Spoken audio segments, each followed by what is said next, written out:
Kofei FM. Shalom and welcome to City of Faith Apostolic International Ministries with Apostle Miracle Prince, the president and producer of the Voice Daily Devotional Broadcast. Time for the Word.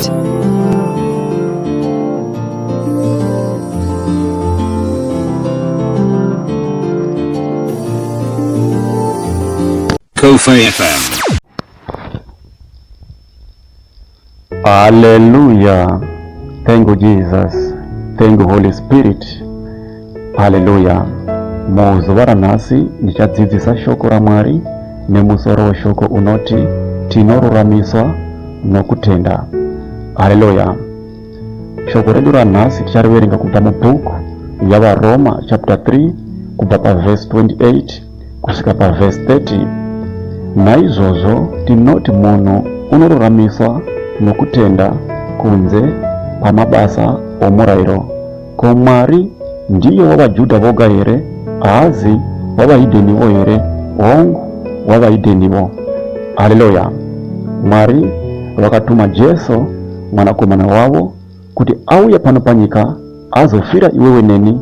Haleluya. Kuti zvitadzo zvedu zviwanikwe zvichiregererwa nokuda kwaIshe Jesu Kristu. Haleluya. Kunyange wakatadzira Mwari sei mukati muupenyu wako. Haleluya. Uya pamberi pake iye Ishe Jesu Kristu achakuregerera zvitadzo zvako zvose ukava noupenyu zvakare. Haleluya. Kunyange zvivi zvako zvakatsvuka seropa sei, uya kuna Jesu Kristu, nokuti tose tinoruramiswa nokutenda kunze kwemabasa omurayiro. Haleluya. Zvese zvakawanikwa zvichiuraya zvakanyogwa naMozisi. Haleluya. Kana ukauya kuna Ishe Jesu Kristu, kunyange iwewe wakadarika murayiro, kuburikidza nokutenda Mwari kudenga vachakuregerera.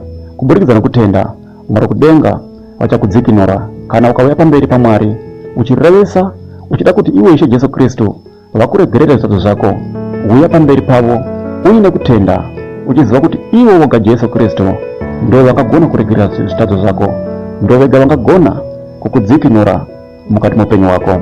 Kunyange zvireme sei, kunyange uomerwe sei mukati muupenyu wako, uya kuna Jesu. Jesu ndiwo tariro yedu, Jesu ndiwo upenyu hwedu. Haleluya. Tinoruramiswa nokutenda kwedu. Haleluya. Kunyange zvivi zvakakura sei, kunyange zvivi zvichionekwa kuita sekuti zvihombe zvakanyanya kukura chaizvo mukati muupenyu wako, asi kuti usaluza hope, usaora moyo mukati muupenyu wako. Uya kuna Ishe Jesu Kristu muzuva ranhasi uine kutenda. Jesu Kristu vachakuregerera. Jesu Kristu vachakudzikinura kubva muhondo dzose mukati muupenyu wako. Haleluya. Ndinoziva kuti sometimes hakuzi kuda kwako kupara zvivi kwawakaita, asi kuti wakaipa wakauya mukati muupenyu wako, ndobva apinda mukati memwoyo wako nemupfungwa dzako, ndobva atanga kukuudza zvimwe zvinhu zvingaita kuti iwewe ubve pamberi paMwari mukati muupenyu wako. Asi hama mudikanwa, zvivi zvako hazvigona kukuparadza naMwari. Kunyange zvakakura sei, uya pamberi paIshe Jesu Kristu uine kutenda, uya uzoreurura zvitadzo zvako zvose. Mwari wakudenga vachakudzikinura, Mwari wakudenga vachakuregerera. Tinoruramiswa nokutenda kwedu. Kunyange takapara mhaka dzakakura sei mukati muupenyu hwedu, asi nokutenda kwedu tichadzikinurwa, asi nokutenda kwedu tichawana upenyu zvakare. Haleluya. Kunyange zvivi zvako zvakakura sei, haleluya, kunyange zvivi zvako zvakatsvuka seropa, uya kuna Ishe Jesu Kristu muzuva ranhasi. Mwari wakudenga vachakuregerera. Ndinoziva kuti wakaipa akapinda mukati muupenyu wako, akada kuti iwewe ubve pamberi peuso hwaMwari nokuda kwezvitadzo zvako, asi kuti hama mudikanwa, uya pamberi paIshe Jesu Kristu uine kutenda muzuva ranhasi, iwe Mwari wakudenga vachakuregerera.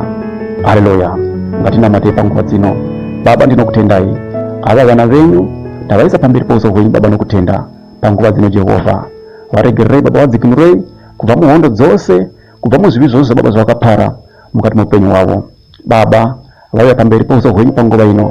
Jesu Kristu, ndinovaisa pamberi penyu panguva ino, ndichivanyengeterera Baba, ndichivakumbirira nyasha Baba nezita raJesu. Varegererei Baba, vadzikinurei. Jehovha, ndimi mupo weupenyu Baba, nezita raJesu ndinonamata Mwari nezita raJesu. Haleluya. Ropafadza uri pauri koko, gamuchira nyasha panguva ino. I decree and I declare I declare favor. I declare life. I declare joy. I declare peace in your life. Receive it now in Jesus' mighty name. You are blessed.